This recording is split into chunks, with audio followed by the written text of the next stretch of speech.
જે લોકો ઓગળતા નથી ને એ પ્રેમમાં તૂટી પડે છે. જે ઓગળી જાય છે એની માટે વાત વિચાર જ નથી. જો સંજુભાઈ, સ્ત્રી માટે પ્રેમ ક્યારેય બંધન એટલા માટે નથી, કારણ કે સ્ત્રી માટે સમર્પણ ઇઝીલી છે. તમે અમારું ન્યોછાવર થઈ જવું, ઓળઘોળ થઈ જવું, અવિરત આપવું, અસીમ આપવું, એ અમારી પ્રકૃતિમાં હોઈએ.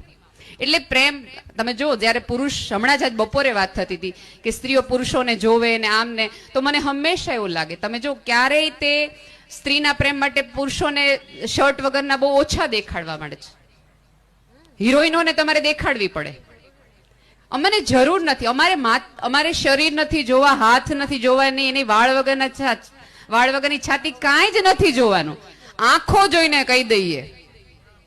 અને એની આંખમાં અમારી જાત માટેની સલામતી જોઈએ, એટલા માટે કિસ કરતી વખતે દરેક સ્ત્રી આંખ બંધ કરી દે છે કે યાર હવે આની આંખોમાં છેલ્લું પ્રતિબિંબ છે, પછી જગતમાં કશું જ જોવાનું નથી. એટલે ઓળઘોળ થઈ જાય છે. અને પ્રેમ કરતી વખતે સ્ત્રી વધતી જ નથી. હું વધુ તો મને બાંધો ને તો તમે બંધન ગણાય ને પ્રેમ. એટલા માટે સ્ત્રી માટે પ્રેમ ક્યારેય બંધન છે જ નહીં. પહોંચવા સુધીની એક અવસ્થા છે, એક રસ્તો છે. અને પુરુષને સતત એવું થાય છે કે યાર આટલું ઇઝીલી સમર્પણ, ઓગળી જવું, આ ઓગળું પણ આવે છે ક્યાંથી? એટલે મિસ્ટ્રીને કારણે રિપીટેડલી એ સ્ત્રીના પ્રેમમાં પડે છે.